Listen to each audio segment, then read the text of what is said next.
Sejumlah informasi dari berbagai daerah di Provinsi Banten kami sajikan dalam Berita Banten yang dipersembahkan oleh PRSSNI Banten dan disiarkan serentak oleh seluruh radio anggota di 8 kabupaten kota di Provinsi Banten.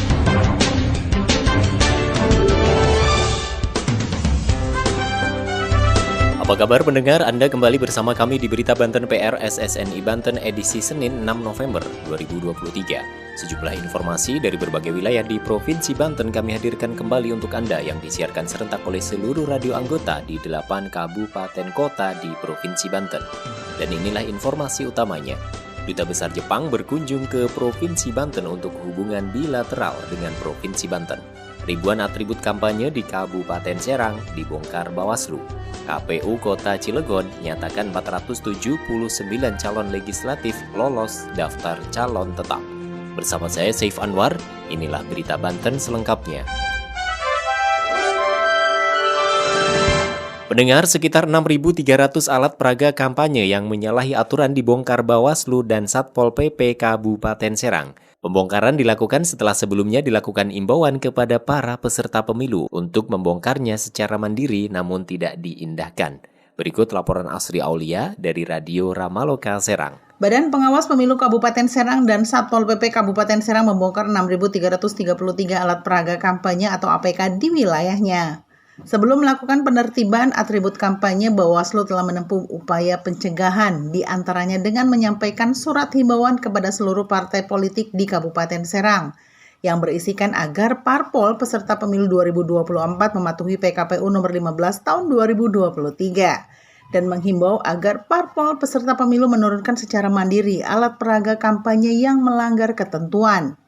Ketua Bawaslu Kabupaten Serang Furkon mengatakan, total alat peraga kampanye yang telah ditertibkan sebanyak 6.333 APK berdasarkan data dari Bawaslu Provinsi Banten.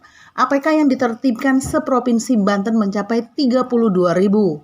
Bawaslu akan terus melakukan pengawasan dan penertiban sementara masa kampanye pemilu 2024 akan dimulai tanggal 27 November hingga 10 Februari 2024 mendatang. Banyaknya calon peserta pemilu yang melakukan kampanye di luar tahapan, maka harus dilakukan pengawasan. Sementara Koordinator Divisi Penanganan Pelanggaran Data dan Informasi Bawaslu Kabupaten Serang Abdul Khalid menjelaskan, APK dan BK ditertibkan karena sebelum masa kampanye peserta pemilu tidak boleh memasang alat peraga kampanye di tempat umum. Sebelum masuk masa kampanye tanggal 28 November 2023 mendatang, peserta pemilu tidak boleh pasang APK di tempat umum. Yang diperbolehkan menurut PKPU tentang masa kampanye melakukan sosialisasi dengan pasang bendera, nomor urut partai, dan pertemuan terbatas internal partai.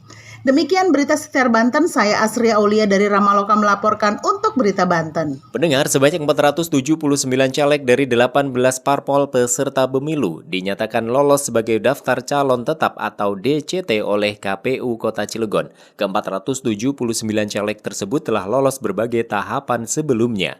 Berikut laporan Reni dari Sam Radio Cilegon. Sebanyak 479 calon legislatif dari 18 partai politik di Kota Cilegon dinyatakan lolos daftar calon tetap atau DCT oleh Komisi Pemilihan Umum Kota Cilegon untuk pemilu legislatif tahun 2024 nanti. Ketua KPU Kota Cilegon Fatur Rohman menyampaikan jumlah calon legislatif yang lolos daftar calon tetap tersebut sebelumnya sudah mengikuti berbagai tahapan. Selain itu, KPU juga sudah melakukan rakor penyusunan daftar calon tetap bakal calon anggota DPRD Kota Cilegon pada pemilu serentak tahun 2024. Ketua KPU Kota Cilegon juga mengatakan sebelum memasuki tahapan DCT atau daftar calon tetap, pada saat masih dalam tahapan daftar calon sementara, terdapat 3 orang calon legislatif yang berpindah partai. Apabila ada calon legislatif yang meninggal dunia dan terdaftar di DCT, KPU juga menyerahkan persoalan tersebut kepada partai politik untuk melakukan perbaikan. Demikian Reni dari Sam Radio Cilegon melaporkan untuk Berita Banten. Berita Banten. Anda masih bersama kami di Berita Banten PR SSNI Banten. Pendengar, PJ Gubernur Banten Al-Muktabar menerima kunjungan kerja Duta Besar Jepang di Gedung Negara Provinsi Banten, KP3B. Kunjungan tersebut dalam rangka menjaga hubungan bilateral sekaligus berpamitan karena Duta Besar Jepang akan berpindah tugas ke Cina. Berikut laporan Reni Susan dari Radio Mega Suara Serang. Penjabat Gubernur Banten Al-Muktabar menerima kunjungan Duta Besar Jepang untuk Indonesia Kanasugi Kenji di Gedung Negara Provinsi Banten, Jalan Brigjen Ki Haji Sam'u nomor 5 Kota Serang, Jumat 3 November 2023. Al-Muktabar menyampaikan dalam kunjungan Duta Besar Jepang ke Provinsi Banten tersebut untuk terus menjaga hubungan bilateral, terlebih pemerintah daerah juga memiliki peran untuk hal tersebut. Selain melakukan kunjungan kerja, Kanasugi Kenji dalam waktu dekat akan berpindah tugas menjadi Duta Besar Jepang untuk China, maka kunjungan tersebut juga bagian dari perpisahan. Pada kesempatan tersebut, Al-Muktabar juga mengenalkan makanan tradisional khas Provinsi Banten, yakni rabe, sate bandeng, dan sop ikan, kepada Duta Besar Jepang untuk Indonesia Kanasugi Kenji. Sementara, Duta Besar Jepang untuk Indonesia Kanasugi Kenji mengatakan, semenjak dirinya bertugas di Indonesia, Kanasugi kerap melakukan kunjungan resmi ke berbagai provinsi di Indonesia yang penting bagi Jepang.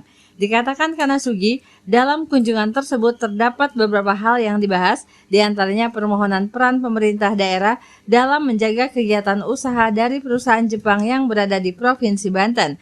Demikian dari Mega Suara Serang, Reni Susan melaporkan untuk Berita Banten. Demikian sejumlah informasi yang telah kami sajikan di Berita Banten kali ini. Saya Saif Anwar, sampai jumpa.